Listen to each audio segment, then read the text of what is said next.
Hola, buenas tardes. Hoy nos encontramos con Alejandra Orozco Reyes, licenciada en Filosofía por la Universidad Autónoma del Estado de México. Te agradezco por aceptar esta entrevista que forma parte de un ejercicio académico. Procedemos a las preguntas. Claro, ¿Cuál es tu perfil académico? soy licenciada en filosofía. Mi línea de investigación es la ética. He escrito un ensayo que está publicado sobre la felicidad senequista. De igual manera, trabajé en la revista El Periplo Sustentable de Gastronomía y Turismo por la OMX, en donde ayudaba en el área de contenido de los artículos a publicar, y de igual manera he servido como paraciego en algunas revistas científicas, pero por la función de un paraciego no puedo mencionar cuáles han sido. Ok, gracias. ¿Qué entiendes por epistemología y cuáles son las posturas de mayor relevancia para ti? La epistemología es una rama de la filosofía, la cual se encarga del estudio del conocimiento. Dentro de esto, la epistemología nos va a ayudar a entender diversos métodos para poder tener un conocimiento totalmente razonable, lógico y sobre todo comprobable. Dentro de los autores que puedo mencionar que han sido de mayor relevancia para mí, se encuentra Platón, ya que Platón es la base sobre todo para la filosofía, pero para también la ciencia, ya que Platón nos explica que para poder tomar un conocimiento como verdadero tenemos que acudir siempre a la razón, dejando de un lado sobre todo experiencias que pueden pues como que hacer que no sea tan razonable de lo que estamos hablando. De igual manera puedo hablar de Max Weber, ya que Max Weber da un giro de 360 grados en cómo se estaba haciendo la ciencia, ya que al tener una postura positivista, la cual nos dice que la ciencia tiene que ser completamente comprobable, dejaba de un lado a las ciencias sociales. Entonces con Weber él nos indica que sí hay una forma de que estas mismas ciencias sean completamente verdaderas a través justamente también de un método, y sobre todo dando paso a que estas ciencias vuelvan a retomarse y se vuelvan a tornar serias, ya que en estos tiempos pues las dejaban de un lado justamente porque parecía que carecían de seriedad. Ok. Para el estudio de las ciencias sociales, ¿cuál crees que es el método más adecuado? Considerando la experiencia, creo que es el fenomenológico hermenéutico, ya que este método nos habla sobre ir a los textos y sobre todo al contexto como tal, dejando de un lado todos los prejuicios que podemos tener al leer un texto o al leer una teoría, ya que muchas veces nosotros cuando leemos o cuando estudiamos ya tenemos algunas vagas ideas. Entonces lo que nos dice este método es que nos vayamos como tal al contexto, incluso estudiar al autor, estudiar dónde estuvo o qué lo llevó a escribir lo que escribió, ya que por ejemplo tomando algo muy vago como por ejemplo una canción que se escribió en, no sé, en los 1950 y lo traemos ahora, vamos a pensar en una canción incluso misógina si lo queremos ver así. Pero si nos vamos al momento en el que se escribió, en la época en lo que estaba pasando, vamos a entender que ni siquiera existía esa palabra en ese entonces. Entonces, por eso la importancia de recurrir tanto al contexto del autor como al texto en sí mismo, como al fenómeno. Okay. Dentro del estudio de la ciencia y sus diversas posturas, ¿qué diferencia encuentras entre los estudios antiguos y los contemporáneos?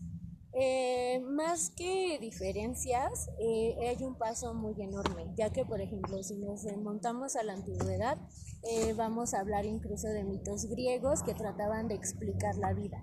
Entonces, al tratar de explicar lo que estaba pasando, pues podíamos carecer de realidad o carecer de lógica, ya que cada quien le daba su propia interpretación. Entonces, incluso en la antigüedad hay varios autores que incluso podemos hablar de Tomás de Aquino, de Agustín de Hipona, que se van justamente a interpretarlos de acuerdo a su contexto, por ejemplo en este caso religioso.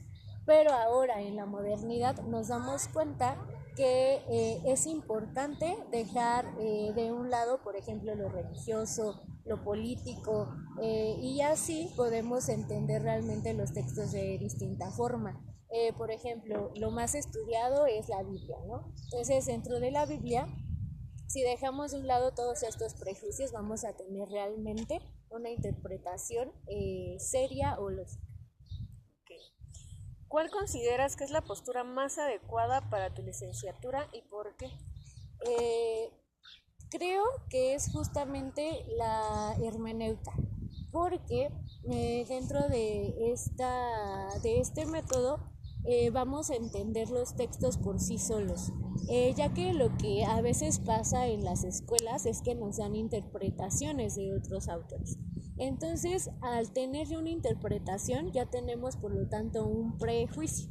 Entonces, ¿qué nos dice la ciencia como tal? Que debemos de irnos completamente al juicio, no al prejuicio. Entonces, creo que si nosotros indagamos dentro de la teoría hermeneuta, vamos a darnos cuenta, como justamente lo decía Gadamer, que vamos a tener información mucho más clara, mucho más concisa, y no vamos a entrar en cosas vagas que muchas veces pasan. Ok, ¿qué línea integrarías dentro de los planes de estudio para la mejora de la educación superior actual? Creo que justamente entraríamos en la epistemología, ya que, por ejemplo, tanto licenciados como ingenieros llegamos a dejar de un lado el conocimiento como tal.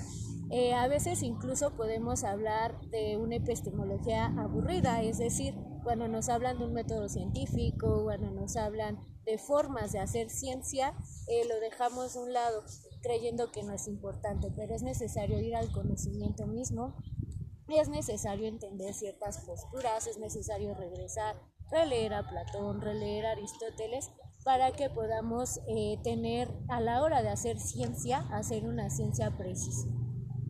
Ok, y por último, ¿podrías descubrirme el método científico y cómo lo has utilizado?